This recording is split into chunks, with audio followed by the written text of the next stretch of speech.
I'm Christine.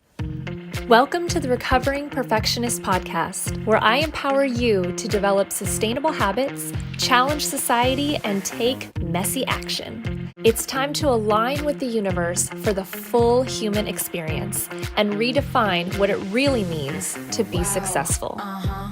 It's too good, the secret is out and wow.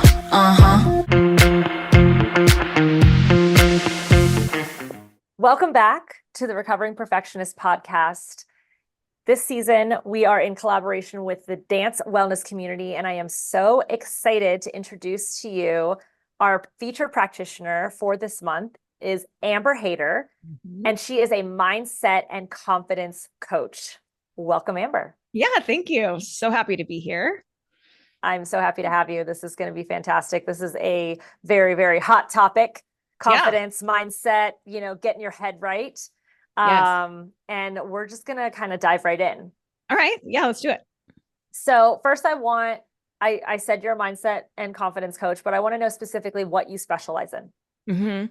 Yeah. So I am a mindset and confidence coach, and I focus on the mental and emotional part of competing in ballroom. So I don't know really of very many other people that focus on this. And kind of how this started was as myself as a competitive ballroom dancer who started at 40, realized that I've been pretty successful in the last 4 to 5 years that I've been competing. And I realized it was partly just because of my mindset. My mindset's really clean. It's really strong. It's really healthy. And so I wanted to share that with other people. And so I started with a dancer in my own studio and went from there, but that is what I do. So cool. So cool. So you've been coaching now for how long? So I've been a life coach for over 5 years. Okay. Well, I like to say I've been a life coach my whole life because I just am one of those people that my friends always came to me for advice. And I just I really feel like my gift is what I see and my ability to articulate back to somebody and reflect back to somebody what I see. And I feel like I do it in a really compassionate and loving way. And so that advice gets pretty well received in general. And I've always been that person. My friends, my siblings, it's like, Amber, what is your perspective on this? Like, what do you think? And that's always been who I am. And so I started officially life coaching a little over 5 years ago. But that's just like me officially giving it a title and doing a program and being certified. But I started dance coaching, I think it's just about 2 years ago, maybe 2.5. I should check on that because I'm not totally sure. Because I didn't officially pivot it until probably 2 years ago. No, well, I kind of did the same thing. It's like I went and did all of my coaching. I've been coaching for, over 7 years outside of the dance industry. Yeah. But I grew up in the dance industry, and it got to a point where my two worlds were merging because there was so much need for that type of coaching, and help and tools and resources that's kind of how the dance wellness community was birthed. And after that, it's like they couldn't separate. And then I started to realize that, man, if I had that when I was competing, like you start to go back and you're like, there's so much here, but also, our world is changing and our world is accepting to have these conversations more and more, and understand exactly how to use them to help people execute better in their lives. I totally agree. And I am seeing a little bit more of an openness, even for clients. Like initially, I think some might be apprehensive about talking to a coach because, I only need to talk to a coach if I'm not well. Like if I'm struggling, right. But I don't want people to know that. So they might be a little bit more apprehensive about that, but I totally disagree with that. I feel like it's more like, oh no, like if you want to succeed, if you want to do well, you want to maximize your potential, you need a team. Right. And I do think there is more openness to that conversation and people being willing to say, oh, I have a coach or I have a therapist or I have these people who are on my team that help me be the best that I can be. And I think it's been a little bit slow going, but I think now it's like ramping up pretty quick. Right. And in our industry, we're kind of used to saying that already because we say my coach, right? Yeah. My dance coach. Basically, this is the person that coaches me. I work with them, whatever. So it's the same thing. It's like there's so many aspects to performance coaching, and that, can be financial, mental, physical, confidence building, all of this stuff. And so that I think you're right. I completely agree with you that if, I kind of look at people weird when they say they don't have someone. Yeah, when they I don't, think I agree. right? Yeah. When they're like, they don't have a therapist or they don't have a coach or they don't have someone that they're working with to grow. I'm kind of like, like, well, so you're doing it on your own? How's that going? Yeah. That's no fun either. True. True. So specifically, who do you help? Like we talked about dance community, but like, someone who would have certain symptoms or certain things that they would need help with. Who is that person? So generally I would say that my marketing is pointed to amateurs and like pro-ams. Okay. It's not limited to that. In fact, I just even picked up a figure skating client. Nice. I know, because the mental part is like being an adult and competing is just such a different thing. Yeah. So generally I would say amateurs and pro-am. And you don't have to have like extreme emotions about your dancing, which I do get sometimes. I get the clients who are crying in their makeup chair because they're so stressed and they put so much pressure on themselves, or they dance some rounds and they really struggle. They mess something up. They can't get over it. They're crying. They're running off the floor. They have to scratch rounds. I mean, it can be that extreme to the other end, which is just like, I just don't know why I can't shake this thing. Or I don't know why this last thing is like, I'm an overthinker and I can't get out of my head. That's something I hear a lot is coaches saying, they tell me I need to get out of my head, or the client themselves self-identifying and saying, oh, I can just tell, like I'm overthinking, I'm pressuring myself too much. The nerves are overcoming me. A lot of nerves people talk about. Yep. Perfectionism. Rampant. And it's not necessarily a bad thing, but I do think dancers. Well, in moderation, it needs to be in moderation. I think our industry, I talk a lot about this as the Recovering Perfectionist Podcast. We talk a lot about the fact that, our dance industry kind of breeds perfectionism because of what it entails to get to a certain level. And then when you bring those skills, at least my experience is when I brought those skills into the real world, it didn't serve me because I was constantly hitting the brakes and go because I was so trying to be so perfect, and I really wasn't excelling in what I was trying to excel in. Mm-hmm. Yeah, there's definitely a point of like diminishing returns when it comes to perfectionism.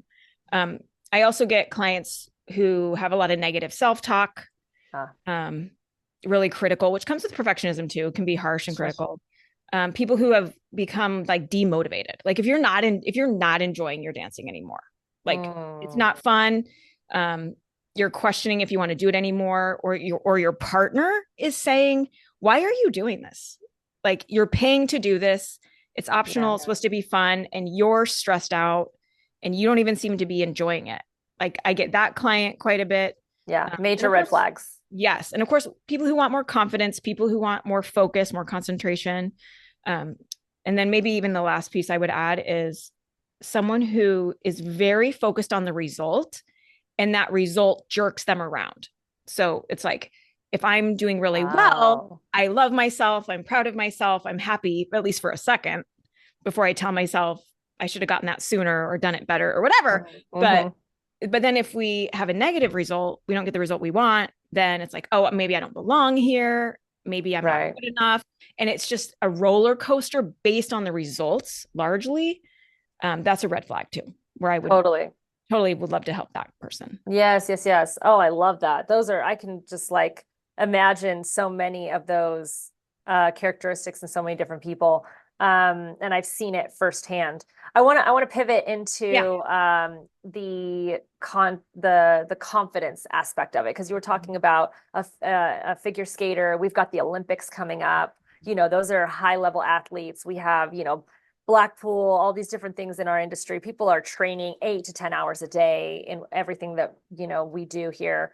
And when they go out onto the floor, there's this concept of like, there's these phrases that pop up. The show must go on, fake it till you make it. You know what I mean? Like just put on a smile. Nobody knows your choreography. So just, and I think there's this misconception that people who are not athletes watching us dance saying, oh, well, they look super confident all the time. there's like, well, they're always confident. They have, it's kind of like Instagram with the highlight reel. It's like, well, I see them always in like beautiful outfits and hair and makeup is perfect. And they're on the floor and they're doing all these things. And then you actually talk to the person, because I actually have friends like this. And they're like, oh my gosh, I hated that competition. I looked terrible. That dress looks so bad on me. Or that was the worst we've ever danced. And you're just like, wait, what? Like, no way. There's no way you feel that way because you looked spectacular or you danced wonderfully or whatever. And you see this again, it comes back to maybe that negative self-talk aspect of how they have such high expectations for themselves that it actually diminishes their confidence in their skill almost. Yeah. Their ability to perform. I want to speak on that a little bit. Yeah. When it comes to confidence, when I talk to people about confidence, I generally think of it in two forms. And one is the confidence that we just get from experience. And I would just call that experiential. And that's because I've done something so many times and I've had a reasonable amount of success in it that I can trust and rely on what I've seen myself do. And sometimes when we're watching other people, there's varying levels of that. Like sometimes people have just been dancing a long time. They've figured out all the pieces that either just display confidence, whether they have it or not. Right. Well, they don't have the nerves anymore as much. Yes. Like they kind of know what to expect at this point. So sometimes we're comparing ourselves to them, and comparison is a huge confidence killer. Totally. Right. Like we're watching other people and we're projecting onto them our own insecurities, and I'm not that. And we use people against ourselves. But the other type of confidence is, how do you have confidence when you don't have experiential confidence? Because that's what people really want. It's like, how do I go out there on the floor and project a confidence when I haven't done it before? Right. And that's where we get a lot of that imposter syndrome, where it's like, oh, I just started and I feel like I'm so behind because I'm looking at all these people who've been doing it for years. And again, comparison. And it is a work. Like it is a work. And for me, that I just call self-confidence. And it's confidence. Like, what can you have confidence in yourself? Can you have confidence in your ability to never quit? Can you have confidence in your ability that I'm going to keep going? Can you have confidence in your ability to work really hard? Like, what are the pieces that you can have confidence in? Right. What do you know for sure? Yes. But the other side of this coin for self-confidence is your relationship with yourself. Because whatever happens in that competition, like whatever the result is, how you treat yourself at the end of that really matters. Because if I am going to put myself out there and I am going to risk something and be in this vulnerable position, and if it doesn't go well, then I'm going to kick a horse that's down by beating myself up and having a lot of negative self-talk and being really critical, then that makes the next time I go compete even more dangerous, because however this goes is going to determine how I treat myself at the end and how I feel. And that makes it even more risky. It makes it even more pressure filled. So I really work with clients, especially on their relationship with themselves, so that no matter what happens out there, I know I'm in good hands with me. And if I'm in good hands with me, then I'm willing to take those risks. Sure. Yeah. I think it taps also into, it's a nice transition into the identity piece of this. I think that it's a little under discussed as far as, and it could happen with any career, but how we basically identify as this dancer, that it becomes our entire identity. And we see that a lot in professionals who retire, is they spend so many years from when they're so little competing, practicing, working hard at this one skill to gain this one title. They achieve it, right? Because I mean, first of all, just to achieve a title like that is very difficult, right? Again, it is very it's like the Olympics. And so getting to that point is already a feat in and of itself. But then once you achieve it, it's like a whole nother dragon rears its head of like, okay, well, now what? Do I keep going? Am I going to feel fulfilled doing that? And then, okay, say I retire. Now what do I do with my life? Like, who am I if I'm not a champion dancer on the floor right now and getting the applause? Some people, it's like the attention factor, the praise, the love, the desire to be needed. And then some people, it's like, it was something for them to do and they were good at it. So now it's like, well, now that I don't do that, what do I do? Just sit at home and watch TV, you know, like they don't know where to go. So can we speak a little bit on that, kind of like how important it is to understand not to wrap your entire identity in what you do for a living or a hobby or whatever dance is to you? Because like you said, your relationship with yourself shouldn't be based on a result or a career path or people appreciating you for something that you're giving. It should just be you're loved for who you are. Yeah. I do think you have to have, first of all, the awareness of what you're doing. Like even what we're discussing is like, we need to be aware that that can happen. Yes. And not get caught in that trap. I have a girlfriend who was a professional ballerina. Like, you know, she grew up doing ballet. She was a working ballerina up until she had kids. And she talks to me about how she had this really healthy mindset around it. She said, I always knew I would never just be a ballerina. She's like, from the beginning, she's like, it's what I wanted to do. And I loved it. And I knew I would have a professional career. And I really pushed for that and focused on that. She said, but I would watch the people ahead of me and I would watch them do what you described, which is like make it their whole life, make it the be all end all. And then if their career ends, then they don't know what to do. And they have really unhealthy mindsets around it. She said, I didn't want to be that. Well, because what happens a lot, and sorry to cut you, is because also when you're doing that, right, we talk about the fact that it's very unsustainable to live in that, you know, high place, that high athletics. I was just watching the Simone Biles documentary on Netflix, and you know, every 4 years is an Olympic year. Well, it's not every year. So she has this moment, this chapter, and then boom, she can go back to her normal life. She's got her husband, she's got her dogs, she's got her house, she's got her family, that kind of stuff, her hobbies that are outside of gymnastics. But same thing, like when we see way too many of our dancers that they are pushing their private lives aside. They are not maintaining relationships. They're like, what's a day off? Yeah. Right. You know, that like, they don't know what even they would do in their free time. They don't really have any other hobbies besides dancing. They're traveling all the time. So they can't maintain communities, friendships, those kinds of things, unless it's people in the industry. And those people you really don't have that deep of friendships with sometimes, because you're just seeing each other at comps and then you're on to the next. And it's just kind of like this, right? You're never solidifying that deep. So what happens is that when you do retire, or when all of this does end and you become a normal person, let's say, you've not cultivated anything outside of dance. So how are you supposed to move? Of course, you're basically looking at an empty canvas and going, well, what is this? Yeah. What do I paint? Yeah. That can be really disconcerting for a lot of us. It makes a lot of sense. And it sounds terrifying. Yes. And even though I'm not a professional, you know, and I didn't live my life that way, I can still relate to this because I love the dancing so much. Right. And I didn't find it and get involved in. I didn't dance at all until I was 40. Like, and so, but I love it so much. And I have a strong desire to give a lot of myself to it.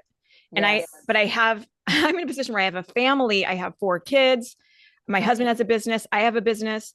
And so I don't have the luxury of giving all of my attention to it. Right. And even when I'm traveling a lot, like that's hard on my family, but I have to deal with the discomfort of having that drive, having that desire, wanting to do it really all of the time, but then having to tell myself that we're not going to do that. And we're going to try to balance it as much as we can. And there is managing your emotions around that. Sure. And so you're either going to manage it as you go. That's like, maybe I'm not going to travel this weekend. Maybe I'm not going to go to every competition. And of course, if we're talking about professionals, that's a totally different thing than amateurs. Right. You're going to have to manage discomfort either way. It's either I'm in the midst of it and I want to pull back the reins so that I have a balanced life, or I go full bore. And it's totally fine. And at the end, I'm going to deal with the discomfort at the end, where now I might feel like I'm starting over. And that's just a different discomfort. And you can choose which one you want to deal with. I always say you choose your hard in life. And so, choose your hard. I want to touch on, I'm glad you mentioned that, on the amateur aspect of this, because you're right. We talk a lot about the professionals, and that's kind of where, because it's a career choice and because they're working with clients, that it becomes a lot about, a lot about them and their identity piece. But the amateurs that come in, they have other jobs, careers, lives, relationships, and they come into this, and you see a lot of people get so addicted to this so fast, which is wonderful. What a healthy addiction, right? I get it. Yeah. Yeah. Little expensive addiction, but healthy. Exercise, good community, good for your morale. But then there's that confidence piece of, now you're starting to compare yourself, or, you get people that come in and they're not athletic. So they maybe don't have the body type of what the dancer is that we tend to navigate towards, even though everybody is beautiful. And I think everyone can be a beautiful dancer no matter what size they are. But then they get in their head about it.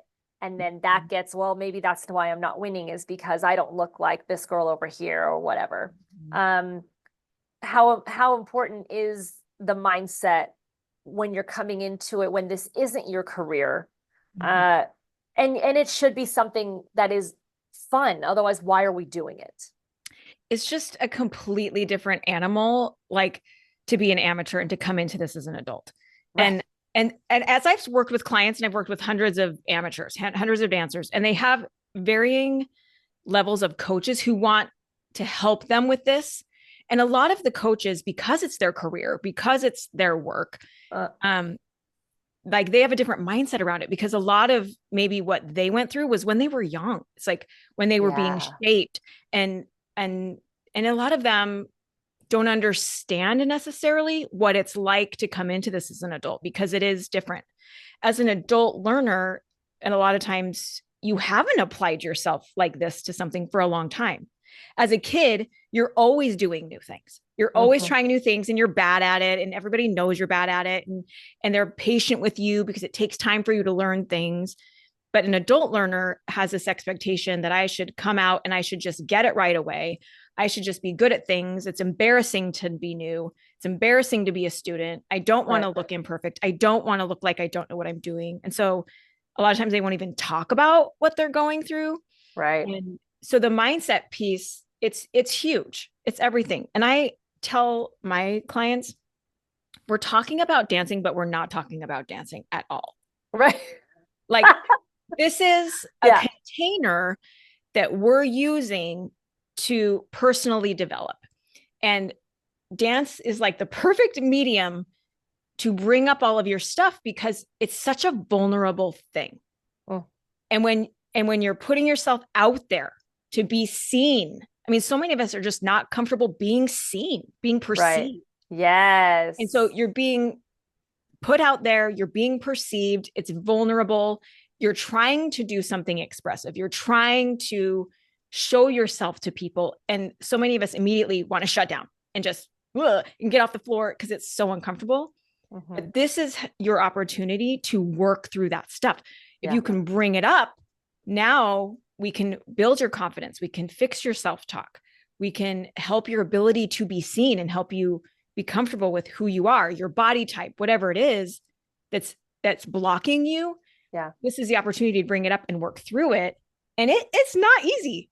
No, but it's also going to help you in so many other aspects of your life. Because I mean, I know so many people who have come in, as students, students that I've taught, students that my friends have taught, and they come in and they're like, oh my gosh, Christine, I learned how to dance, but I also learned how to, project more and set boundaries with my friends and family, and how to be more disciplined, and how to interact with other people, and how to, I mean, the list goes on and on and on. And so what's so cool is that if you do push past that discomfort and you do really lean into it, into the growth, it's going to help you have such a better relationship with yourself. You're going to feel better mentally, physically, and you're going to gain so much, I like to say, so much power.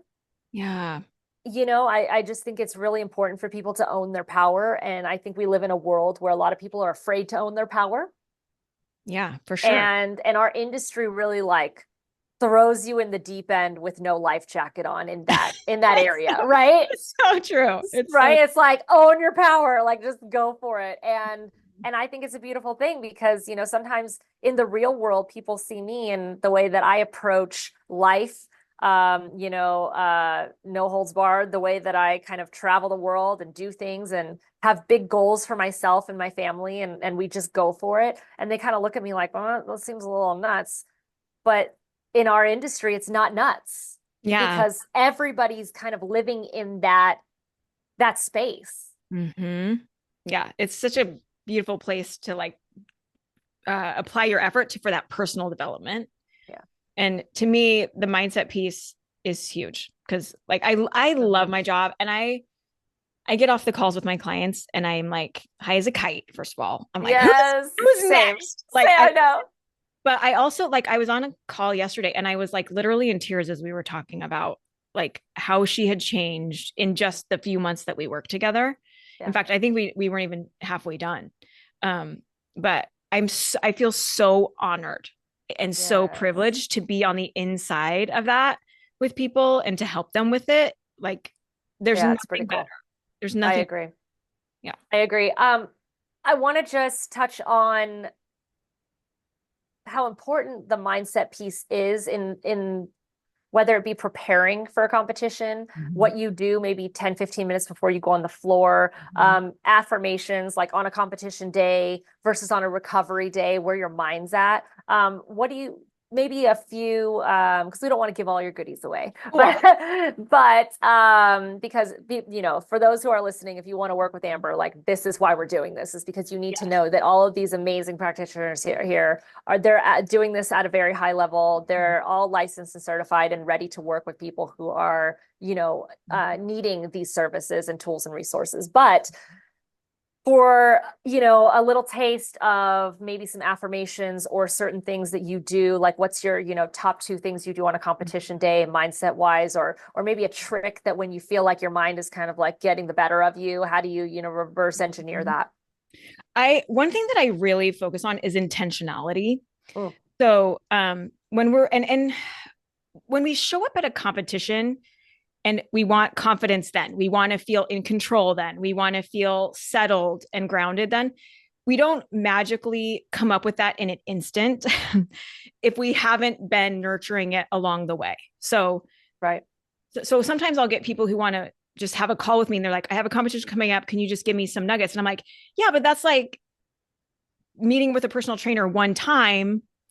And like, yes, I can work you out this time and we'll get some benefit from it. But it's the kind of longer term. It's consistency is the key part. But I'll give you some ideas of what we would do ahead of time so that when we get there, we're just a lot more settled and a lot more intentional. So one thing is, before every competition, I try to have a session with them where we prepare for that competition a couple of ways. One, we talk about, why do we compete in general? And what's your why? Yes. We answer that question. So we get our like 30,000 foot perspective. Like, why do we compete in general? What is the point? And then for that specific competition, we talk about, why are we doing this one? And part of that is, I want them thinking about giving that competition a job. So a lot of times when we go into a competition and we haven't thought about that, where the mindset is a defensive place.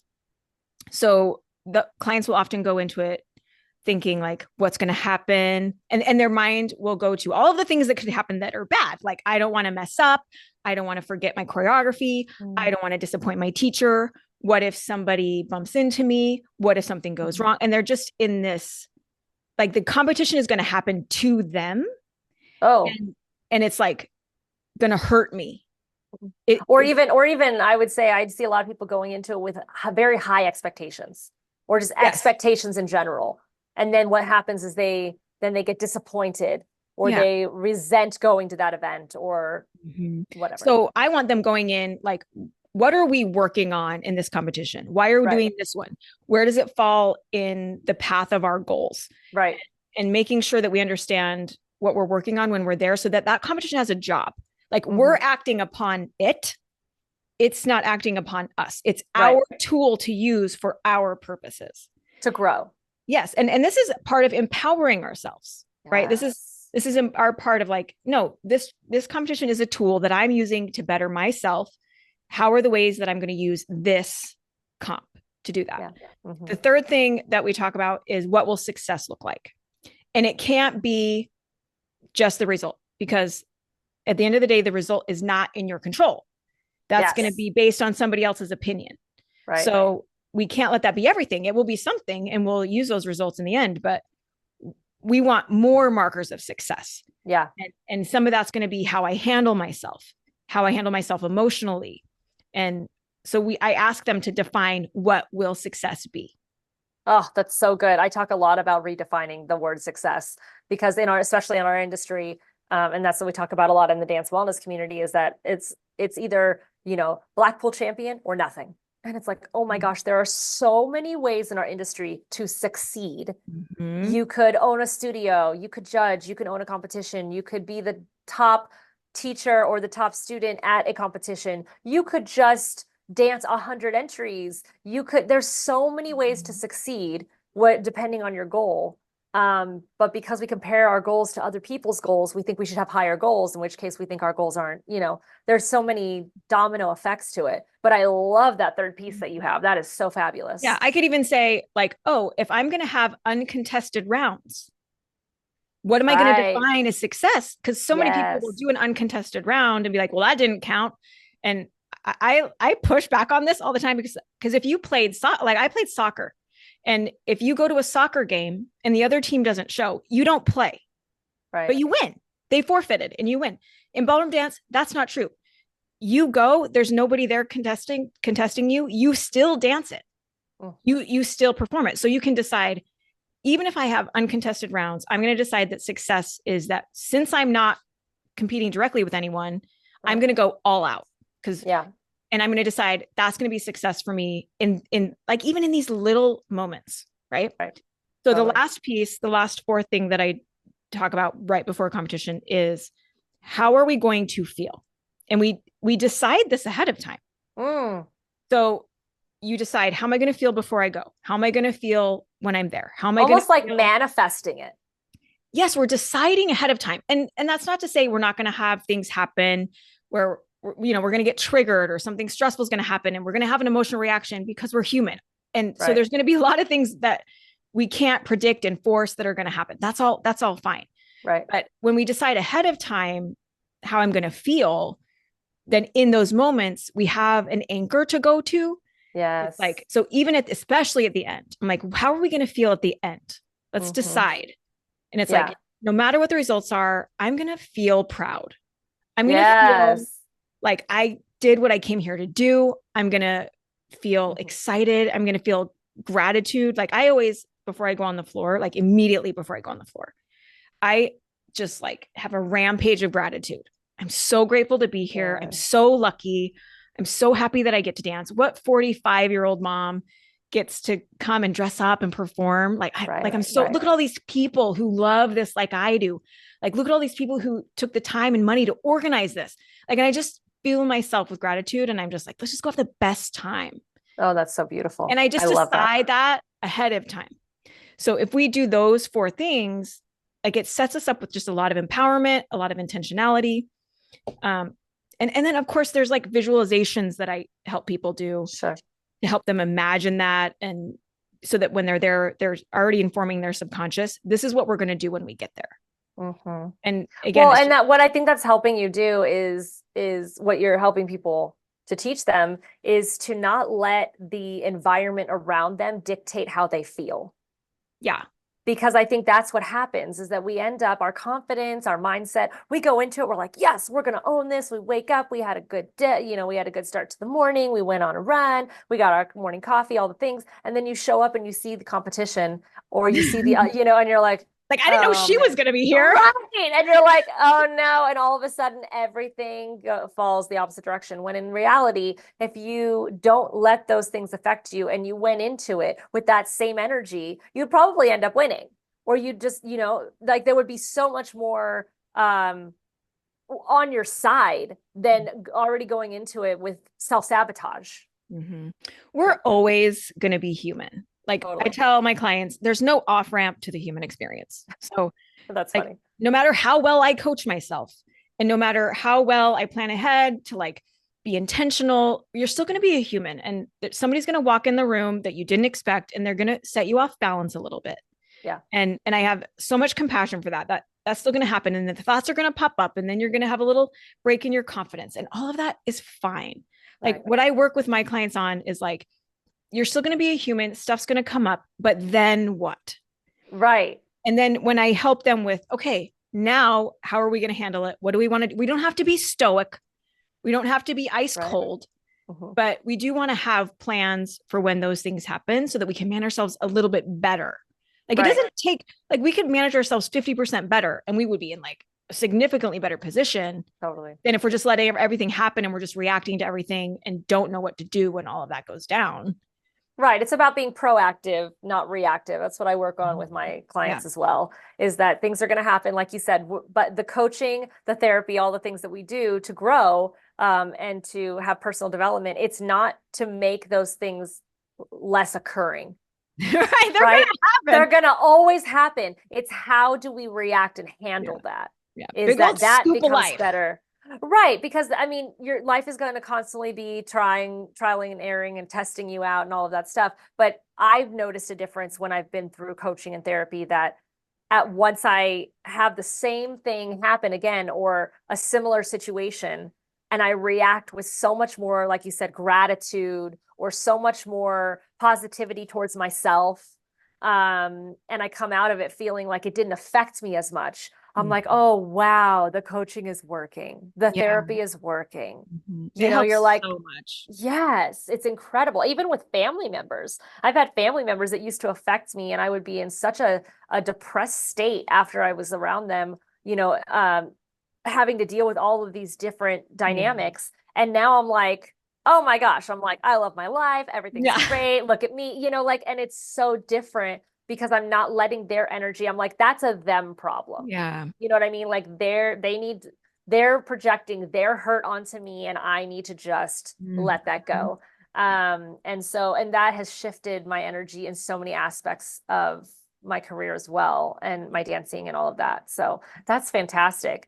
Oh, I love it. I could talk about this stuff forever. I know, this is so good. Let's geek out. Yeah. Right. Okay. But that being said, I really just wanted to give a taste to everyone, you know, listening, not just to the Recovering Perfectionist podcast. This is on season 7. I can't even believe we're here. Wow, that's amazing. So cool.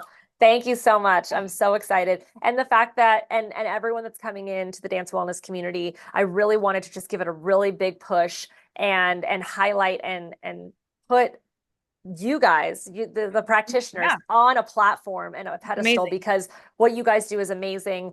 And how we're able to just, you know, work with our clients and help them in ways that a lot of people didn't even know was possible. And just, again, just starting that conversation. That's really what it's all about, is that let's just start the conversation because so many people are afraid to have this conversation for so many different reasons. That it's very necessary for people to start just discussing this openly and vulnerably and not be afraid to be judged or judge themselves. Yeah.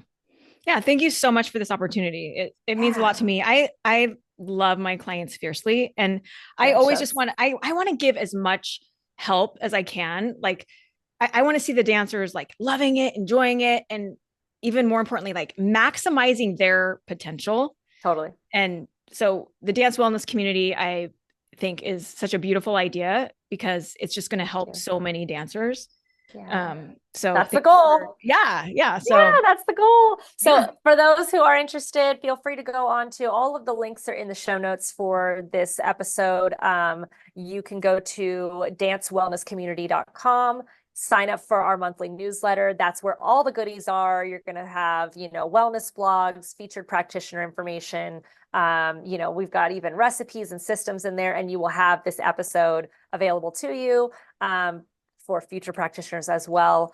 All of Amber's information is in this show notes as well, also in the newsletter that she's featured in. And you can contact her directly. You can work with her. You can connect in our community. You can find other people that have, you know, the same things that you're going through. You are not alone. We are here for you. Yeah. And if I can, I just would love to point them to my podcast too. Of course. The Ballroom State of Mind, because I get so much feedback. I'm at like 104 or 5 episodes. And I get exciting. I get so much feedback that alone is helping people, even if they never hire me. So go listen to it. There's so much content there that's so helpful, easy to listen to. So love. And that's what I want people to understand too. We're living in an age of content, like abundance of content, whether it be podcasts, interviews, YouTube channels, Instagram posts, whatever it may be. Coaches, the real good coaches out there, they're so obsessed with what they do, like we are. And we want to give that information to you for free. Yeah. Like that's the whole point, is that this is not, we're here to help you. Obviously working with us on a one-on-one experience, yes, that is paid, but that's because that's what makes us able to do what we do and make a living out of it. However, and also I believe that by putting a monetary value on it, it makes that my clients definitely show up for themselves more. Oh, for sure. Because they're like, they've got skin in the game. You know what I mean? But when it comes to initial support, where do I begin? I think that's the biggest question all the time, is where do I start? Yes, I know I need this coaching. I know I need this therapy. I know I need this support and community, but where is that? And I think that's what I want to do, is I want to shout this from the rooftops, is like, there is support for you. If you feel like you have a friend or someone you know is struggling, point them in this direction, send them this website, send them this podcast. We have so many people here that can help in so many aspects of wellness that I'm just really excited to see how this grows. We live in such an amazing time. We really do. The ability to build a community around ballroom and dancing is just, it's easier than ever to do. I agree. And so like being able to build connections between the dancers, between studios, between organizers, and the practitioners who want to provide services to make dancers healthy. Like the fact that we can build this community so easily. Yeah. Like I always think about like my grandmother's time or something. Like even like I grew up in the 90s. What they call the silent generation, where everyone was like told to keep everything inside. Yeah, no. I grew up in the 90s, and it was like, if somebody wanted to call me, they had to call my house, and like, it might be busy. I mean, that's hilarious. Now it's like our information's at our fingertips. There's so much content. There's the ability to connect. I mean, I have a client in the rapidly. UK, Yes. And I have another one that just in New Zealand. Like amazing. Absolutely amazing. Yeah. Mind blowing. I love this community. I love dancers. I love ballroom. I love what you're doing. So yay. I love you. I'm so excited that you're a part of this. This is so exciting. And we're going to help so many people. And honestly, and I'm sure you feel this way as well. Every time I help someone, I feel like I get just as much help. It's a little bit selfish in a way too, because I feel like I'm gaining so much to learn about myself, and we're all learning from each other. It's a beautiful cycle. And so, this is just wonderful. So thank you again for being here. For those of you who are looking for information or community or whatever it is you're looking for, everything's in the show notes. We're here to help if you have any questions, and we will see you next month. The secret is out and wow.